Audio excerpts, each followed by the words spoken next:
Little Helpers. Welcome to episode 100 of A Little Help for Our Friends.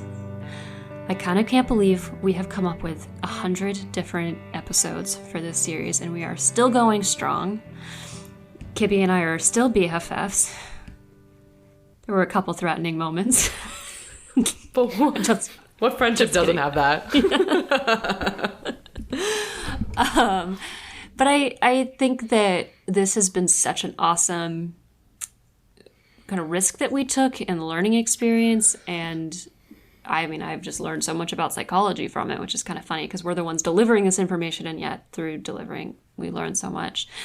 Kim and I wanted to talk about, to first of all, celebrate that we've gotten this far and think about all that we've learned, but also kind of to condense the theme of this, of making it to 100 episodes, of starting this in the first place, which is willingness to take risk, but then also the fear of failure. So how do we as a society become more comfortable with taking risks and less afraid of failure? So Kibby, what are your reflections on 100 episodes? Oh my gosh. Yeah, what I was thinking about, what we should talk about and what's our central theme, it really is learning from experience, right? I mean, we try to step away from saying, okay, if you identify this person in your life, cut them out, or don't do this, don't do that. I mean, of course, boundaries are important, but I think that we try to encourage ourselves and others to just learn more from connecting and living and experiencing and trying new things and learning new skills, right? Mm-hmm. So that's why we give skills about try things differently and see how it goes. And when we think about how to fail successfully, right? Yeah. It's kind of how can we be comfortable with the idea of quote, quote, failing or doing something that we think is going to lead to some kind of failure or scary outcome, and actually, if it's in line with our goals or in line with our values, how do we do it anyway? And I mean, this podcast is really, it speaks of that because I was terrified about doing this. I was scared about talking to a larger audience, doing something publicly, talking a lot about our personal life, mm-hmm. and having our friends and family and our patients probably hear it. And yeah, it was terrifying to me. And I know that you're more comfortable and experienced in the public realm, but I was oh my gosh, how do we do this? No, I think that's true. And it's actually cool to reflect on because we've gotten to a place where we're so comfortable with this. And I, in a sense, always was comfortable with it because I had a podcast before and because I'm kind of I don't know, I just jump into things without looking, really. So I was kind of okay talking about my personal life to everyone. And so much of me was out there. But you were this actually really was a push for you. I mean, because especially in psychology, we're trained to not talk about ourselves, not be public, mm-hmm.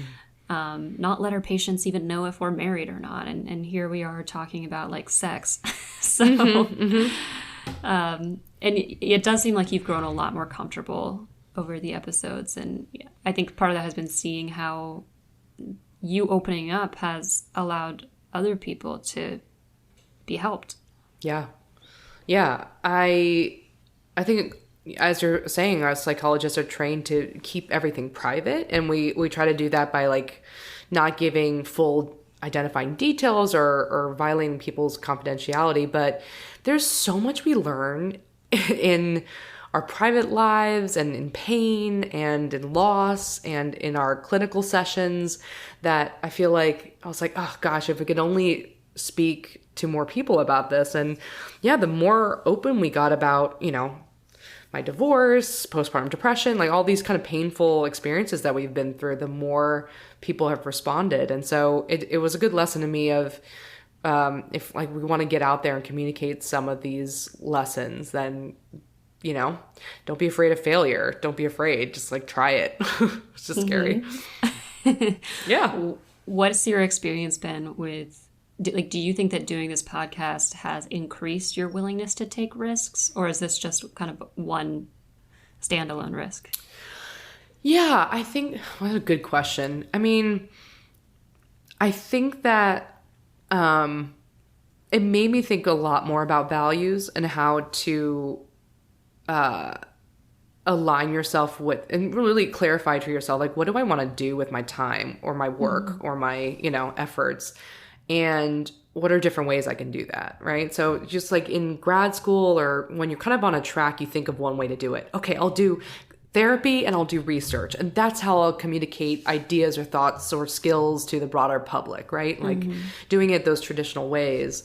And when it was getting frustrating, when it didn't feel like enough, this felt like a huge risk, right? We never learned how to do this in school. We're, at the time, we're actively told about all the risks involved. Like, oh, how could you get, you might, I don't know, like there might be legal implications or like ethical implications or that professionalism. Was such a conversation. That is bringing it back. The meetings we had to have with lawyers, Duke Legal. Yeah, it took months for us. Disclaimer at the end of each episode. Yeah, for sure, and for good reason. But there's just so much guardrails about like, okay, this is the right way to do things. This is the right. If you want to help people, if you want to educate people on mental health, like this is the way to do it. And then this felt like a leap into the dark, but aligned with the same values of like helping people and helping people learn. Yeah. And I was like, okay, now I realize that there's many ways to do that. And since then, I'm now co-founder of a company, Steon Health, that we're doing AI and like digital tools in mental health. So that's another way that I'm going about this. So I would say the answer to your question is yeah. Like I took this risk and now I'm like, oh, cool. This was just like one way to do it. Now there could be other ways, right? Yeah.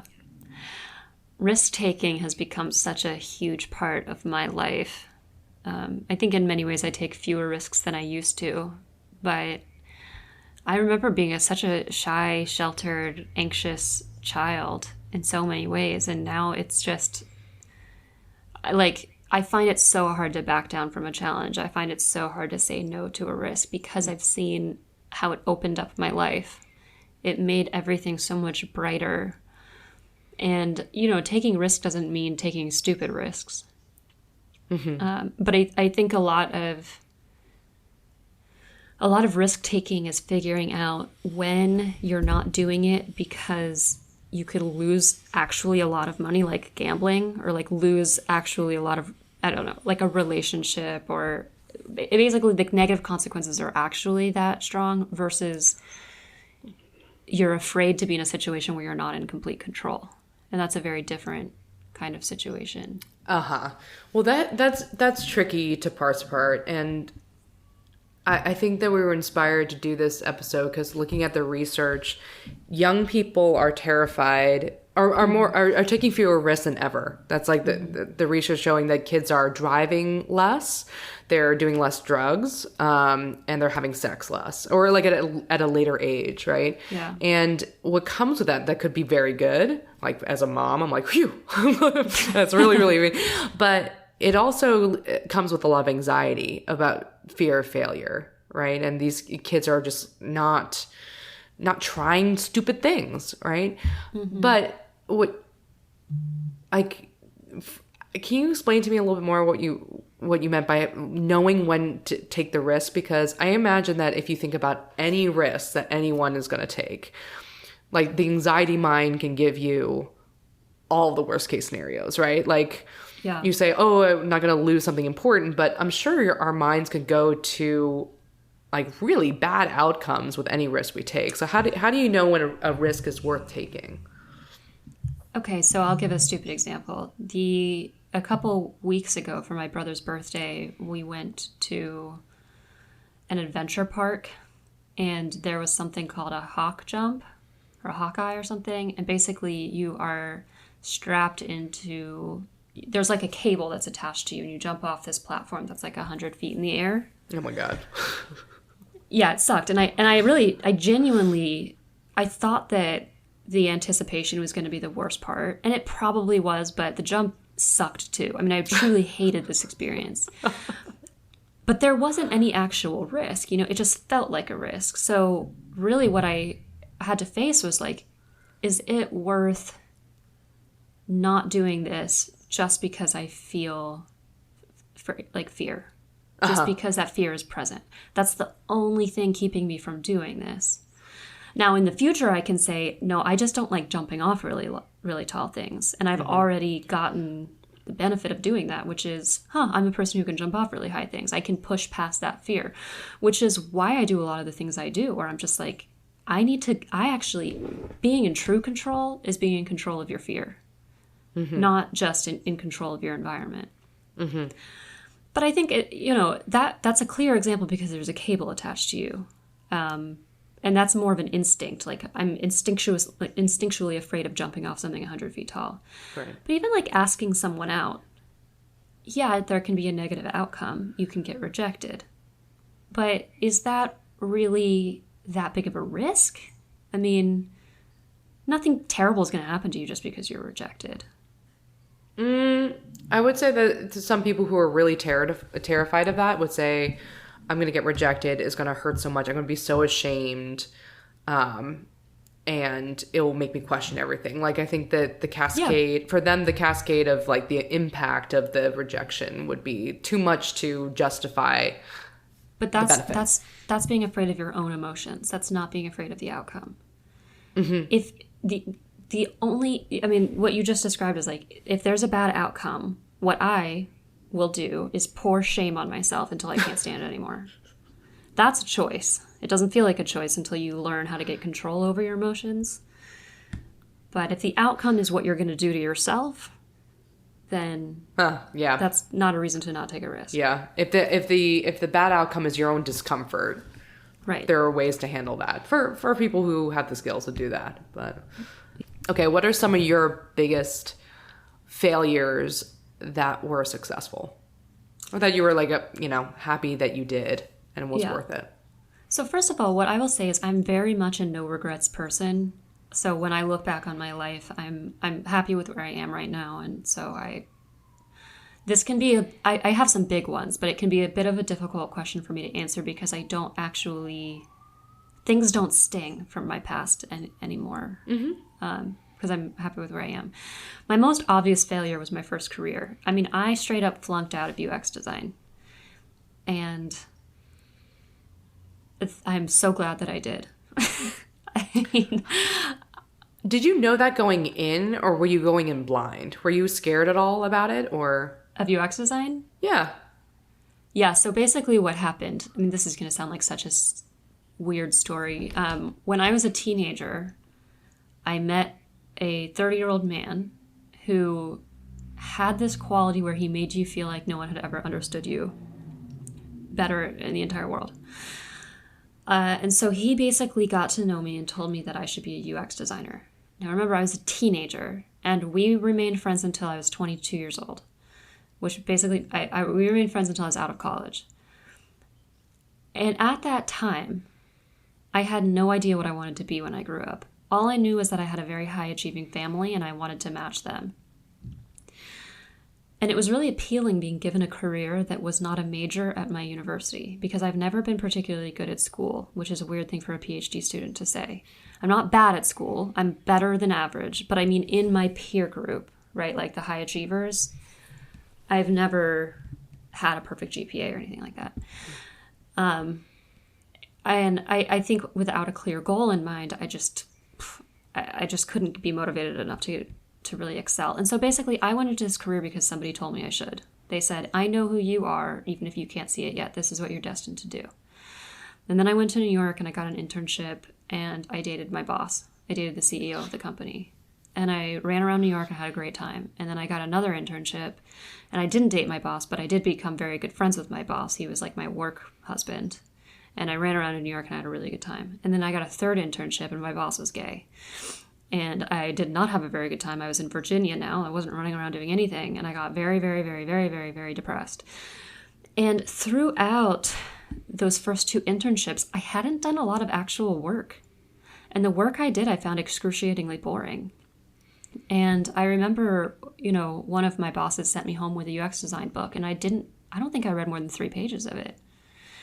So did I know that I was going to flunk out? No, but I kind of should have, I didn't actually like it. Mm-hmm. And then I couldn't take that third internship. I couldn't take my misery, and I quit. And then I decided to, ironically, I was at such a low point. I didn't, in a way, I didn't believe in myself at all. And I had super low self-esteem, and I felt totally incompetent. But on the other hand, it was like the first time I had actually chosen to believe in myself, because I decided, no, I'm going to do the thing that I'm not doing for money. I'm not doing for accolades. I want to be a psychologist. And I'm going to believe in myself to start all the way from the ground and work my way up, in part because I didn't have anything to lose at that point. So, I mean, the risk that I took was quitting the only career that I had right after college and starting from zero. And then starting from zero into my goal is to get into a program that has a 1% acceptance rate. So in that sense, it was a pretty big risk, and I'm so glad I took it. What did you learn from it? Like, what do you think I mean, it's kind of obvious, like, that you learned that you want to do something else, but like, what did you learn from, like, let's say someone is coming to you saying, like, I don't know if I want to go into this career. I'm scared. I don't, what if I don't like it? Like, what would you say to that person? Like like one of those youngins who are the Gen Zers who are like, oh, I don't know if I should do this job. So I'll answer that by way of answering your first question, which was, what did I learn from it? Which, obviously I learned that there was something I loved more. But I think what I really learned was that up until that point, I'd been on a pretty linear path. High school, college, do well there, get internship, get another internship, then go into a career. And this put me in the position of learning that you can actually make a mess of things and then clean it up after the fact. You don't have to do everything perfectly. You don't have to do everything in a straight line.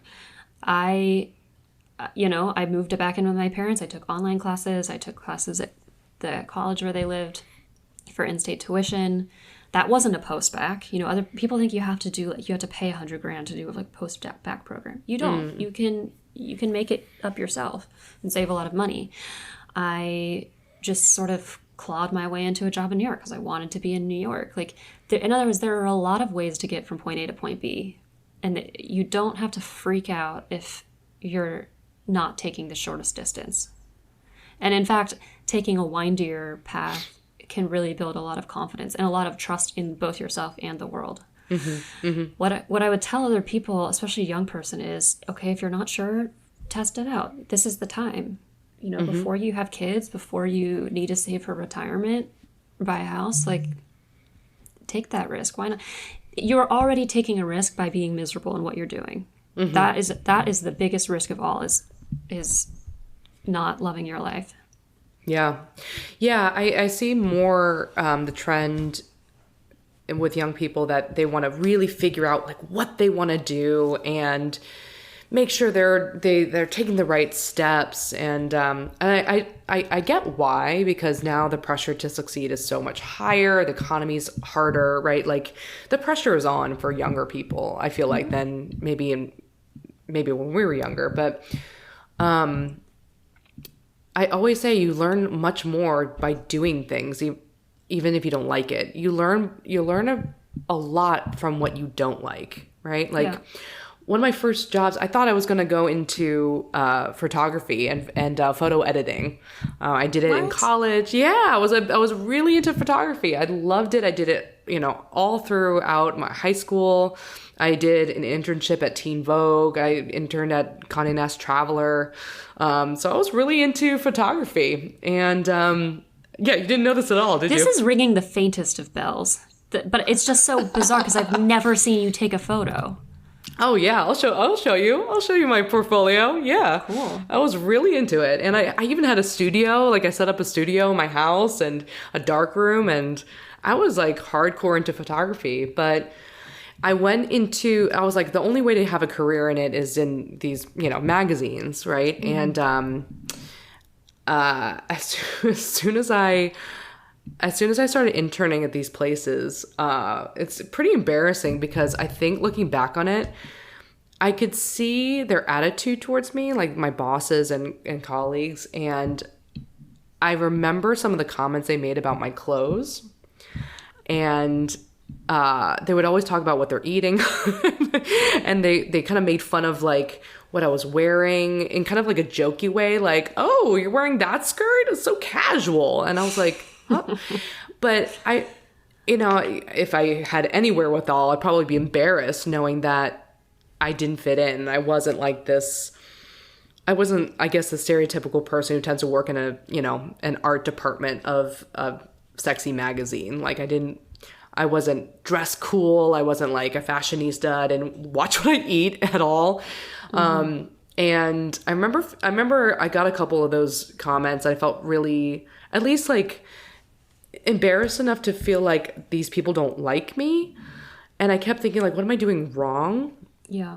But then I one day I realized like, I don't really want to be around these people. Like they only talk about what they ate for lunch, or what they're wearing, what bags they have, or like, just, I don't fit in with them. Yeah. And they're rejecting me, but I also like, I don't think I want to be accepted by them. Mm-hmm. I was like, I don't know, like 18 at the time. But then I started to go more into like psychology and things like that. So, I mean, that I wouldn't even encode that as a failure, but I consider that like I didn't know what I was getting myself into. I tried it out. It didn't work out. And I'm so glad that I did. It reminds me also of the fact that if you are doing the wrong thing, or if you've been too afraid to do the right thing, you might find yourself in an environment that tells you things about yourself that aren't true. So they were basically telling you that, I don't know.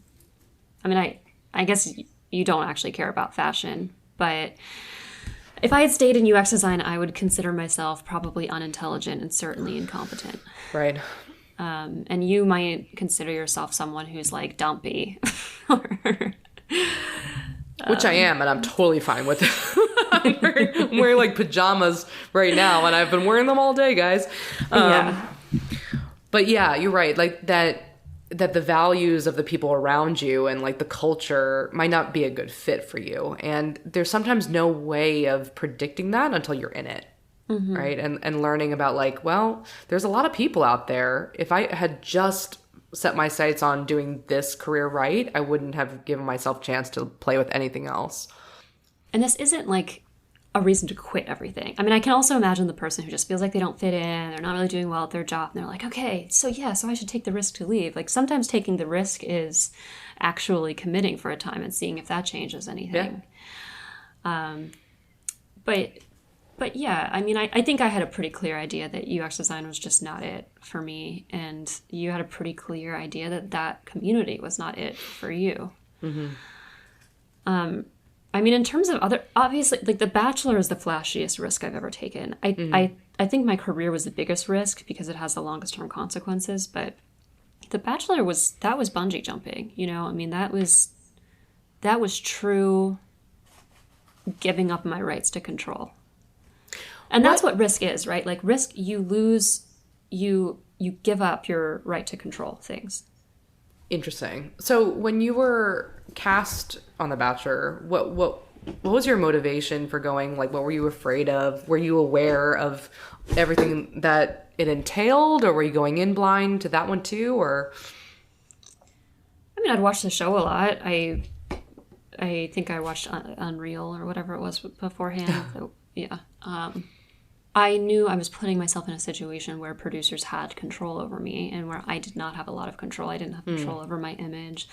And for one thing, I didn't actually know what my image was because I only see myself from out of my own eyes. That, I don't know what I look like when I walk around. Oh, that's so scary. To let someone else craft your public image. Yeah. And obviously that's a huge risk. The reward was, I mean, there was fame and money and stuff, but I think the biggest reward was that I would be proud of myself. And that is why I take the majority of the risks that I take. It's, some of it's outcome oriented, but some of it is just because that's who I want to be. I want to be someone who is brave. Yeah. So that's a big value. Yeah. Yeah. So I think The Bachelor was a chance to have an adventure of a lifetime. I'm someone who cannot say no to adventure, although I'm gaining that ability in my 30s. And I mean, it certainly wasn't about love. Like, I'm skeptical of anybody who goes on that show truly for love. I think you can be open to it and find it. But Mm-hmm. I think that the outcome for me was to be proud of myself and to learn something about myself. But there's a recipe for doing that.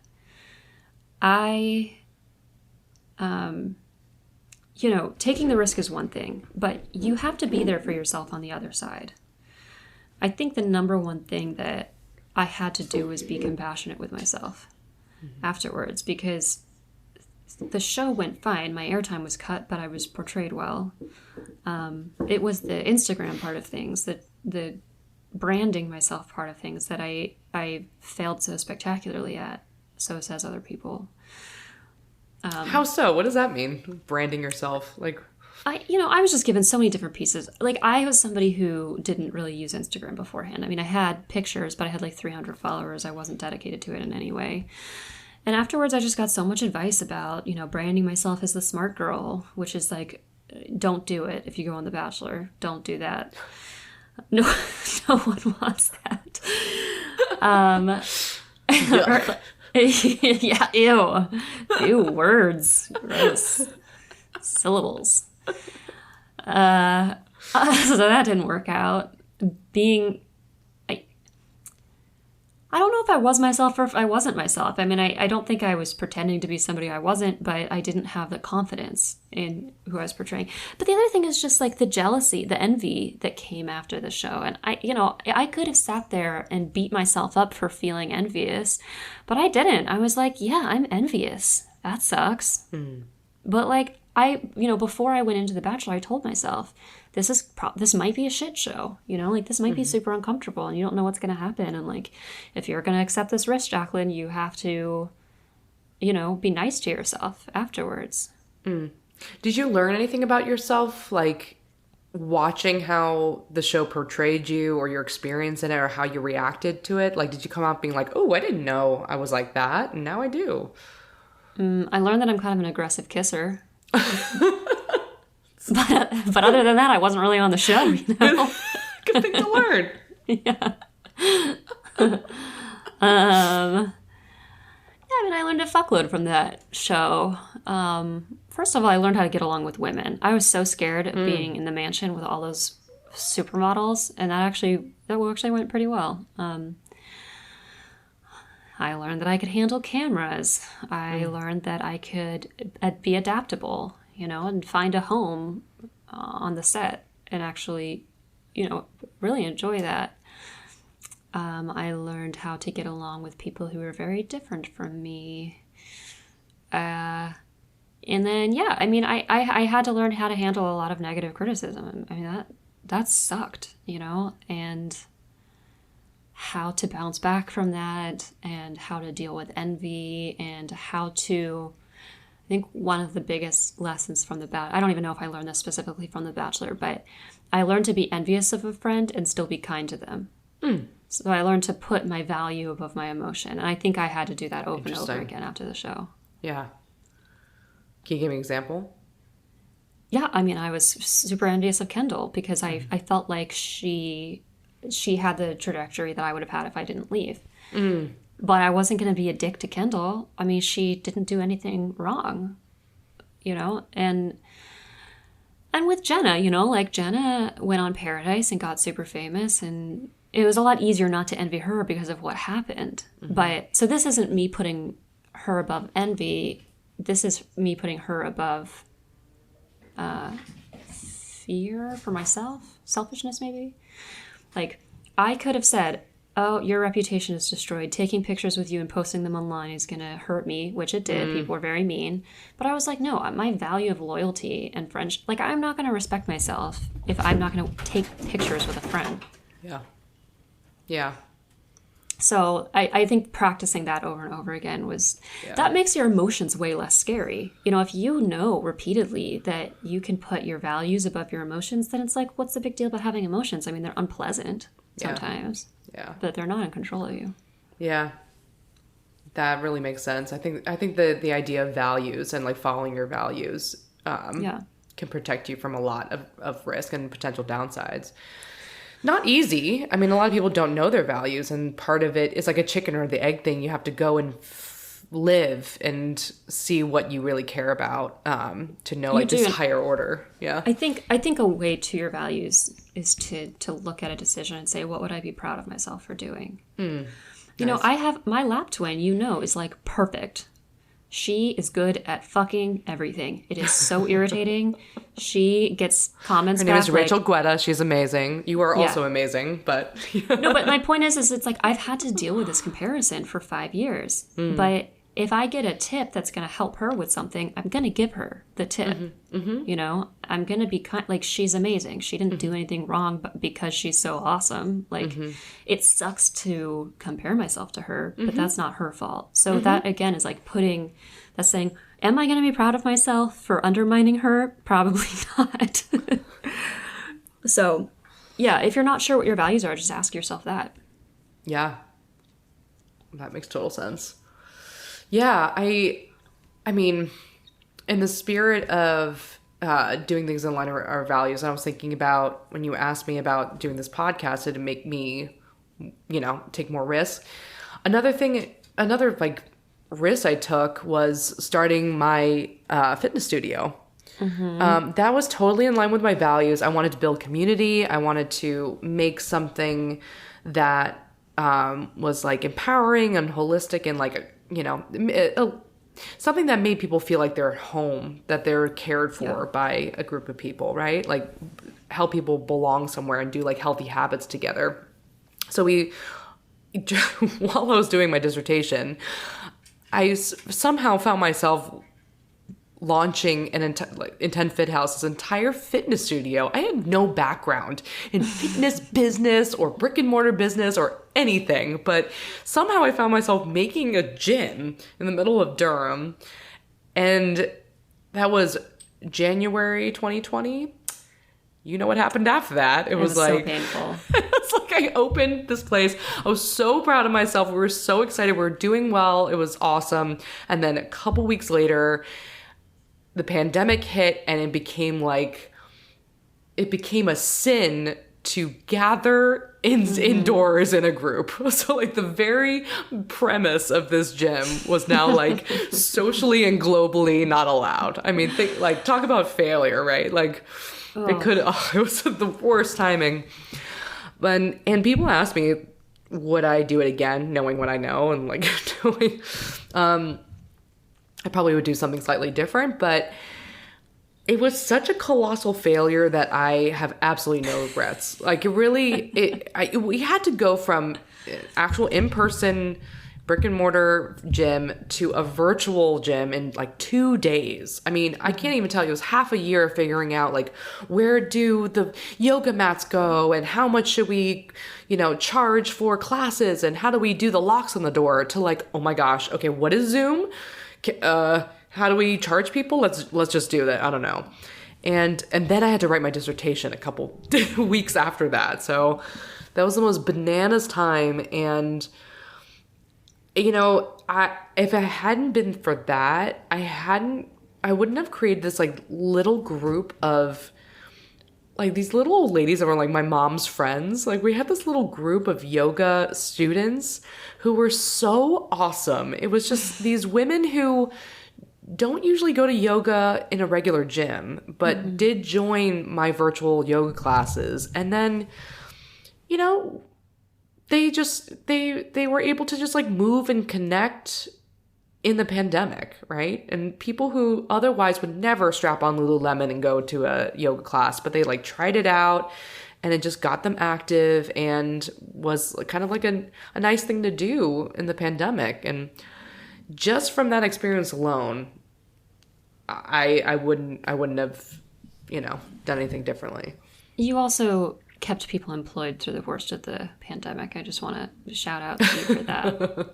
That is major, especially for somebody who cared about community. And also the reason you started this was because your old gym that had created so much community shut down, and those people became unemployed. And I know they went to work elsewhere, but you kept those people employed through the heart of the pandemic, which is awesome. But I think you're illustrating yet another point, which is your losses from that.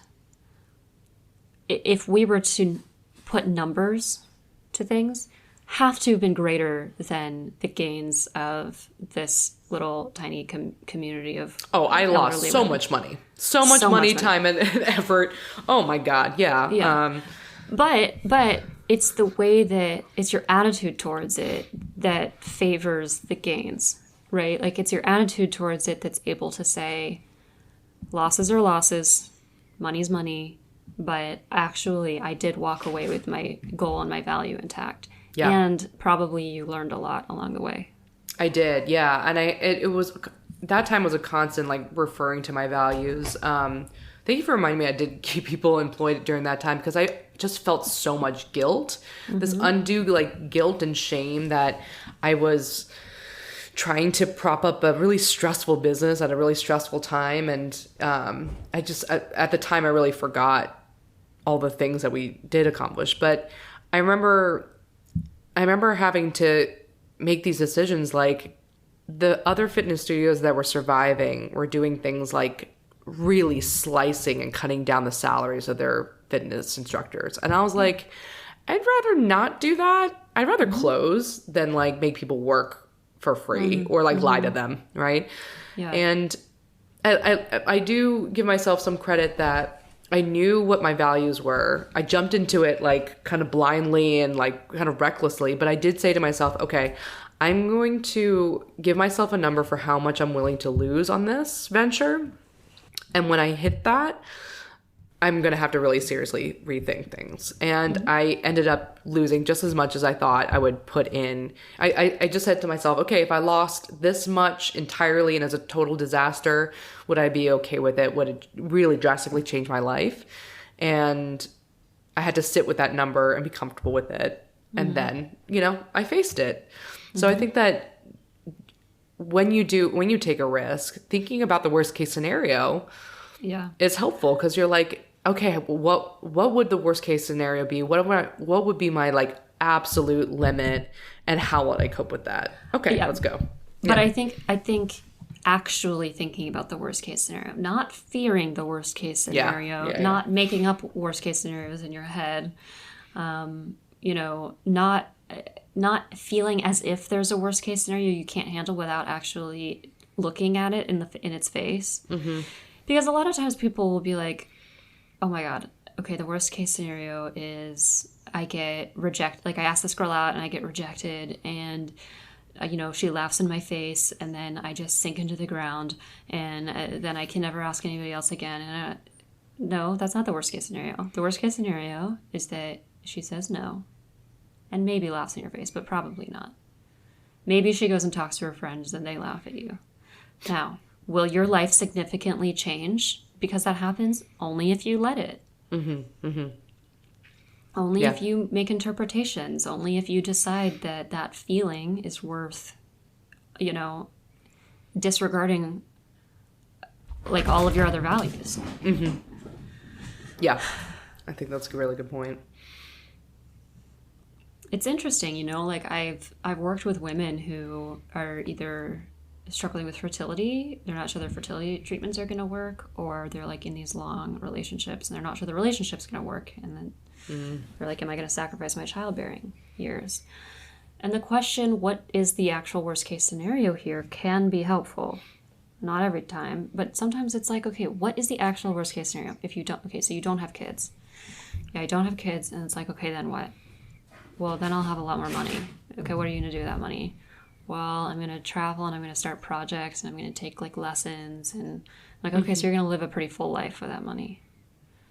Okay, so either you have kids or you live a really full life with travel and learning, and you know what I mean? I mean, now that doesn't make them suddenly not want to have kids or feel really good about their upcoming fertility treatments. But it's different than, it's not going to work, and then I'm not going to have a kid, and then I'm going to be miserable and depressed for the rest of my life. Right.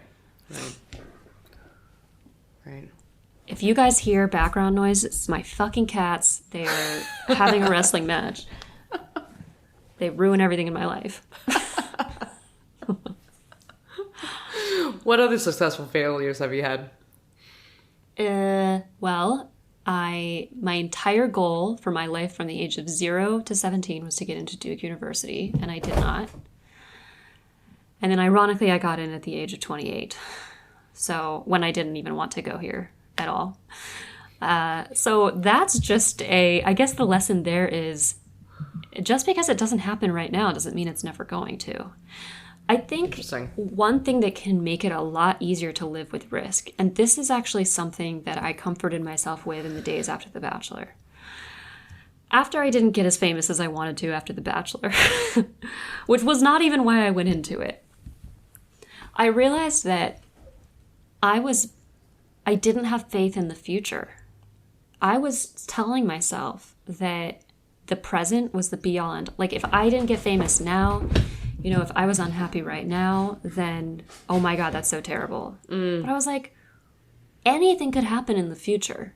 I could start a podcast that absolutely takes off and I'm the next Esther Perel. I mean, that's possible, right? Just because it doesn't work out with this guy, just because it doesn't work out with this business, doesn't mean the future doesn't have something in store for you. And so, I hated Duke University for 10 years and then I had to go here and I was like, fuck. Well, if I hadn't spent 10 years hating it, I'd probably have a better time. And I am very grateful to be here. I think a really good strategy for that kind of situation where you fail, but that doesn't mean you're going to keep failing forever. My friend Valerie in New York started something called Startup Funeral. And the idea was everybody who came to Startup Funeral had a startup that had failed, that had died. And they held a wake for it. And so people gave presentations on why their startups had failed, what their startup was. People drank, they networked, they had a great time. That's cool. Yeah, and the idea was to completely normalize your startups failing. Yeah. Of course they're going to. Yeah. So you could take Intent Fit House there, right? And then you drink, you be merry, and then you network and you move on. That's a great idea. Yeah, you can do that. You can do that with your own celebrate, literally hold a celebration for your biggest failures. Yeah. What a good tip. Yeah. Sometimes what happens when you fail is that your life becomes a question mark, and that can either be very scary or that can be very exciting. Yeah.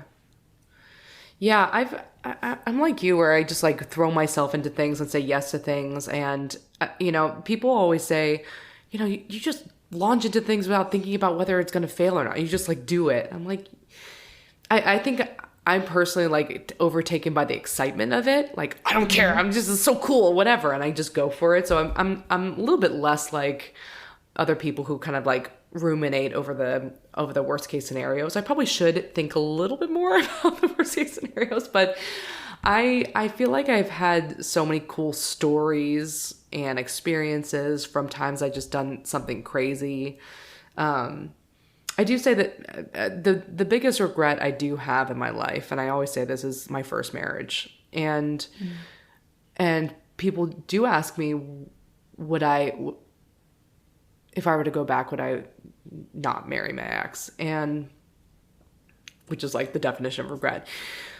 It was my worst failure because growing up as a child of divorce, I really really wanted a good relationship, and I wanted a good marriage. I wanted a good family. And I spent a lot of time dating and looking around and trying to figure out and think about what would make the best partner. Is it going to be this guy? Is he the one? And blah, blah, blah. So I really perseverated over the search, and then ended up with someone who I thought was a sure bet because we had dated before. And I knew that at least I had faith in his devotion to me. So I was like, I think I made the decision out of fear of failure, because I was like, I know this person in my head won't leave me, right? Or a low case of, I had trust that person would be loyal. And I still to this day go, oh, I wish I didn't marry him. But I think I'm glad I did.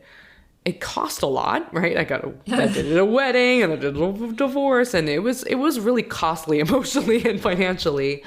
But I don't regret it, because I think that I had to really slam my head into the failure. I had to do the thing that was terrifying. I was like, well, maybe if we just keep going, or maybe if I really commit, this would work, right? I kept trying to make it work. And I think I just really needed to go all out before I could allow myself to say, this is like really not working. Like I was days away from getting the embryo transferred into my uterus from IVF. I was about to get pregnant and I was like, no, like the very last moment. And I needed to go that far into my bad habits and my bad patterns of like saying yes to someone I think was just going to be someone who sticks around me and not someone who I like respected or wanted as a partner. That I think I wouldn't have been able to find the relationship I have now, because I really just had to grind those wheels until the wheel broke. And then I was like, you know what? This is not working for me. I got to change everything about the way I'm thinking about partnership. So I definitely see that as a successful failure, because I'm like where I am now, I relate to every single word that you just said. I think I went into my last relationship for the same reason.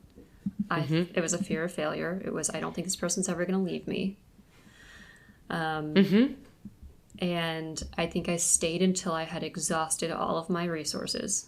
And I had tried, I mean, I'm sure he would disagree with this, but I feel like I tried pretty much everything I could.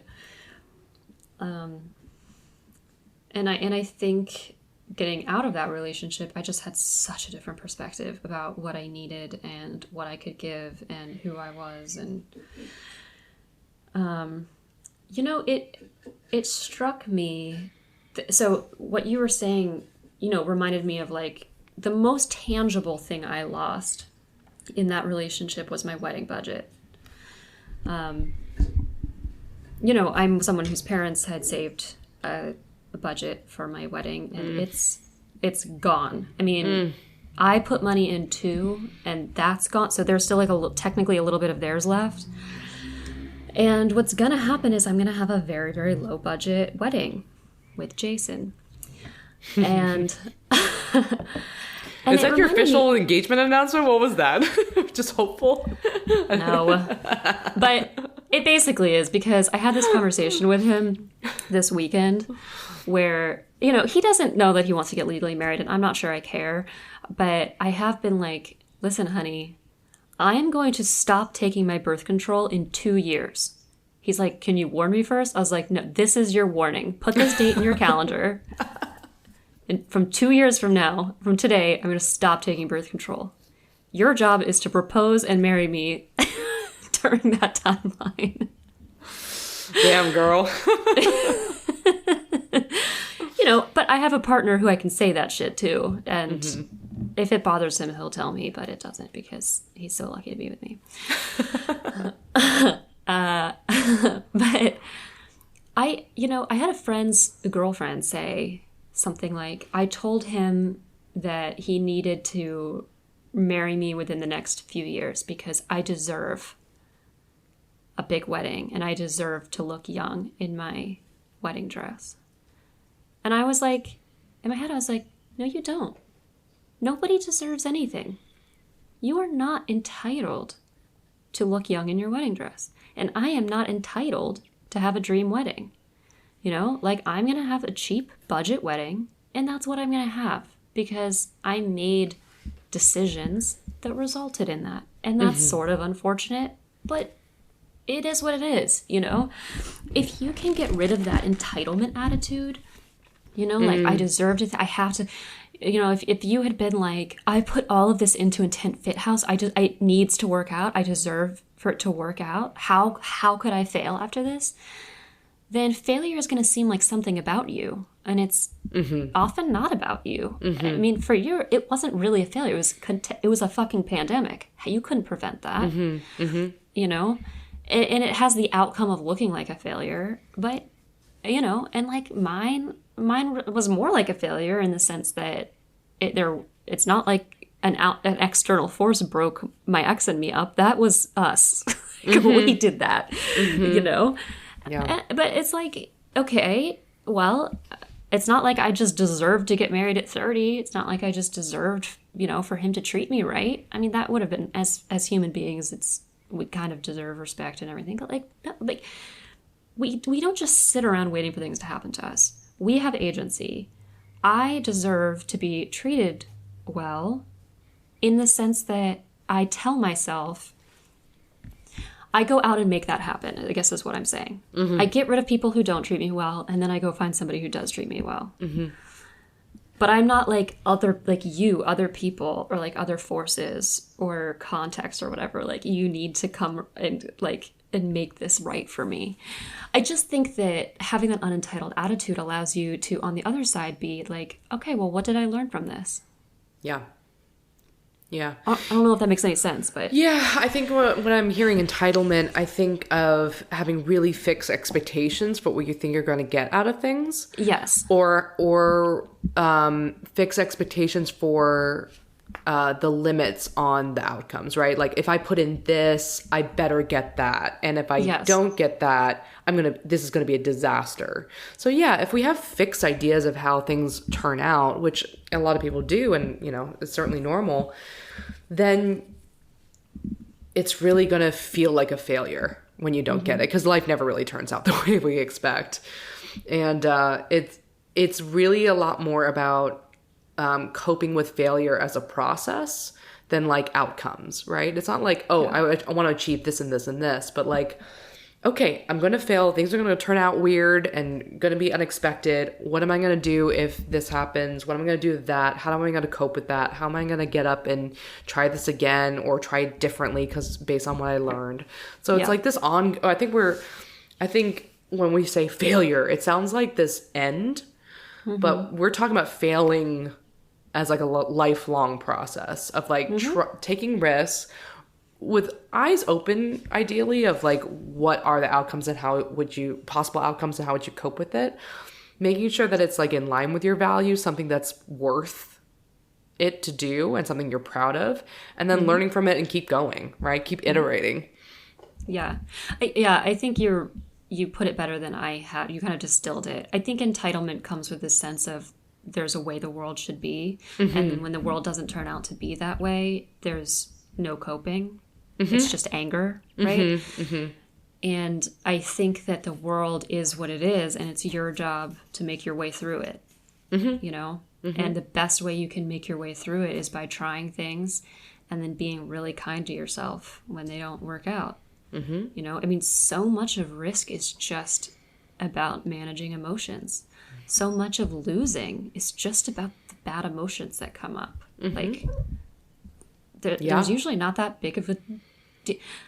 if you are going to gamble away all your money, like if you are going to say, I'm all in, and put all your funds into something, and then you lose it, and then your family is starving, well, that's a pretty fucking big risk, that's something to be bummed about on the other end. But unless it's like your value to just play any game possible, and if you're going to have a great time losing that money and it's going to be worth every penny, then...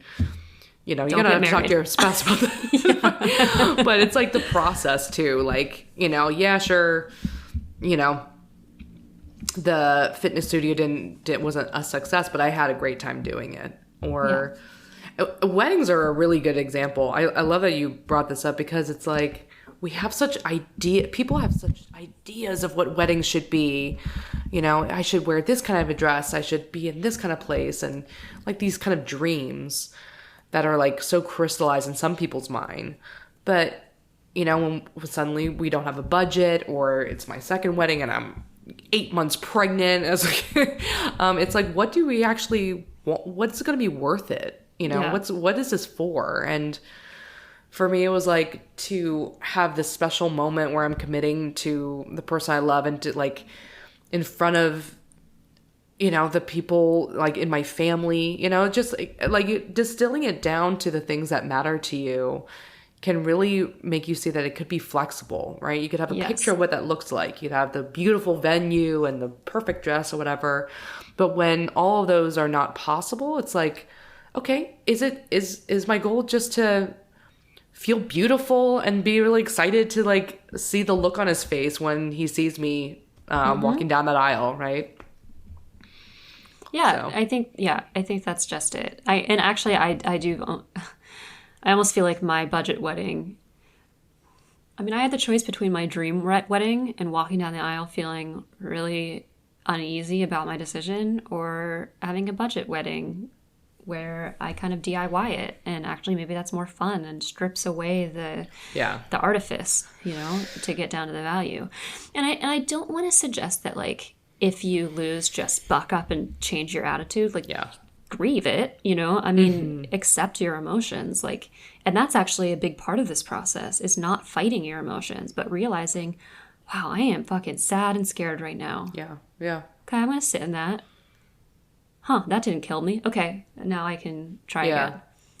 Yeah, and also reflecting on what is the most painful about that loss. Like, let's say you quote, quote, failed and you're really sad about it. What is it that you're sad about? Are you sad that you didn't connect in the way that you wanted to? You're sad that you missed out on an opportunity that you thought would be important, right? Like, even if we lose an expectation, even if we feel entitled and things don't turn out the way we want to, it's worth still, sitting with that pain and being like, what am I grieving here?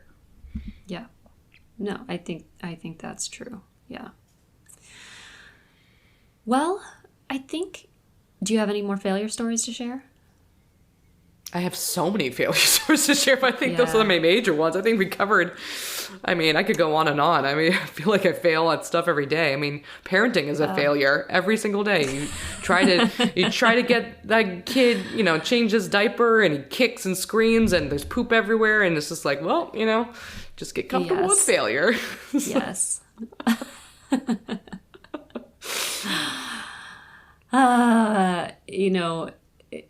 It's so funny. Like, is Alex, is he a risk taker?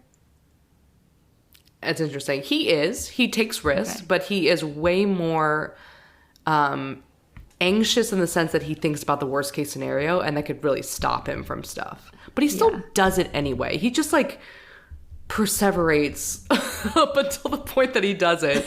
And then if he gets a little push, and then he takes risks. He actually filmed a 7-year documentary on his friend who got this bag of stamps that could have been the really expensive stamps that could have been stolen by a Russian mafia. And they followed this story for 7 years, chasing down this Russian mobster.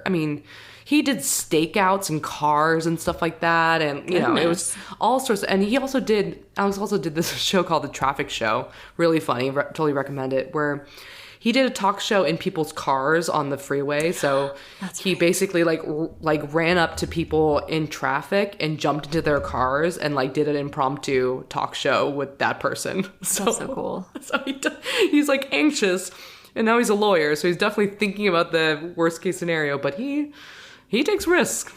Oh, I love that type. And that's pushing through so much emotion to get to the value. Mm-hmm. That's such a brave thing to do. Mm-hmm.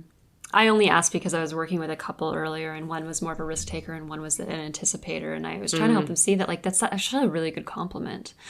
And it's good.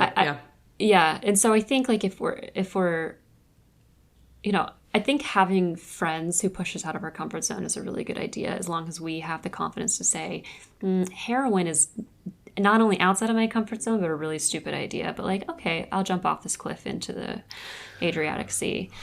And then chronic risk takers can sometimes benefit from the more controlled anticipator side. But yeah, I guess any tips on how to distinguish between, for maybe our younger audience members, between peer pressure and healthy encouragement to take risks? That is a really good question. And that's really, what a good question. I would say, peer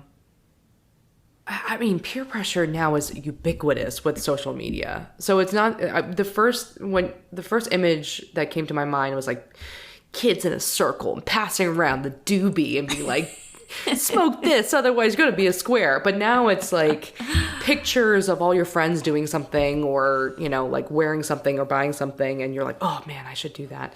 Yeah, and yet kids aren't taking risks. So they're either not falling for the peer pressure, or it's peer pressure to do... They're still anxious about it, right? They're still worried about it, right? Jason said what? Well, Jason was telling me the story of an online fad that went around of pouring boiling water on your friends. No. That's horrible. Don't do that. Yeah. Well, yeah. And so That's a the girl bad got one. life-changing burns because of it. So, yeah, I mean, I guess there's got to be some, you have to do some evaluation of whether it's a stupid idea or...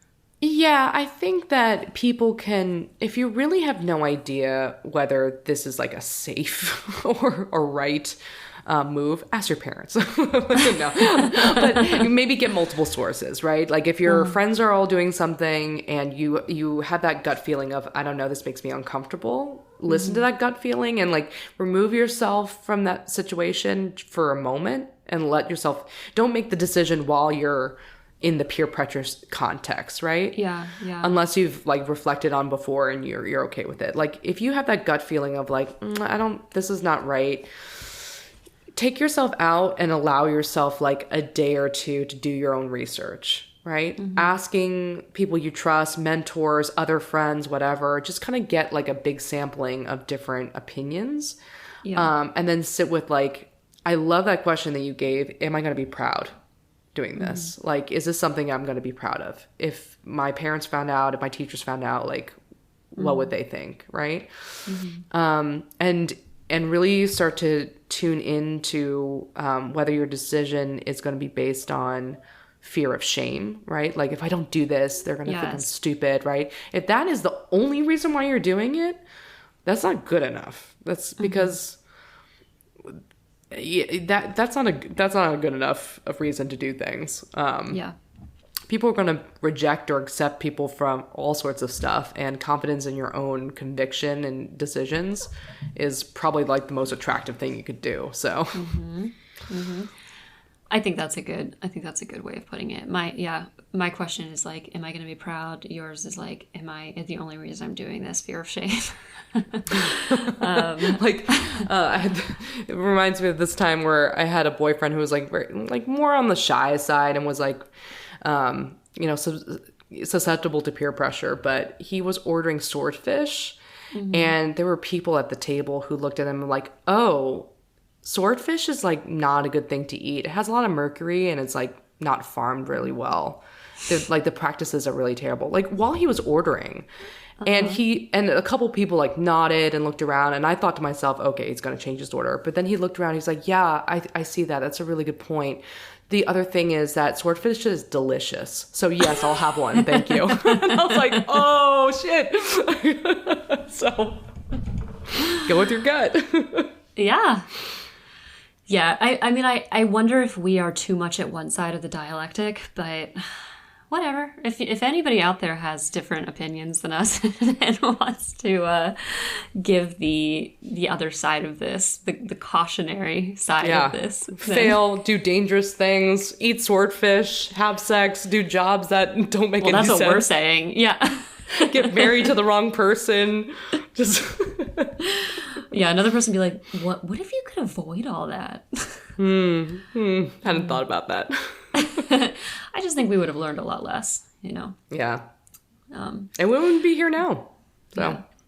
But I think to sum up, a lot of it is just, it's a lot of the worst case scenario is actually just how you're going to feel about it. And the way, when you feel like you don't have any control, you actually do have a lot of control, because you have control over your attitude, your emotions, and your kind of summary of the experience. And once you can actually see that control, gain the control over those things, which, by the way, is often done through taking risks and failing, like putting yourself out there, having experiences, then I think risks become a lot easier to manage. Because you can handle it. The number one thing we teach clients is not, if we do an exposure, they're like, what if I have a panic attack? We're not like, oh, you're right, let's not do it then. We're like, okay, can you handle having a panic attack? I bet you could. So let's do it. So anyway, that was a fun jaunt down memory lane. Yeah, I'm excited for this season. We have a couple of great guests and topics coming up. Since I'm diving into the digital mental health and AI world, I will definitely do some episodes on that and how we could use technology to actually help us become more mentally healthy and connected and not the opposite. But yeah, if there are any requests or topics that you're dying to hear, please let us know. Yes, please. We have come up with 100, and we need to come up with 100 more. So any help there is very much wanted. Any resources for this episode? Yeah, we will post some of the research on how kids are not doing any fun things. Yeah. And the dangers of that too. So, but yeah, if you have any requests, reach out to. I think the easiest way to contact us is actually through your Instagram. So, Yeah, we again apologize for our email use, but you can always reach me at Trumbelina. You can always email us if you're okay with not hearing from us for 2 months. But a little help for our friends at gmail.com. Yeah. And I also do want to give a shout out to our amazing editor and producer and everything, every backbone of this podcast. Carly, she does such a great job. So, 100 episodes, and she really just she's the reason why we're doing this. So thank you so much, Carly. You're amazing. We love you, Carly. We for sure could not do this without you. Nope. So thank you.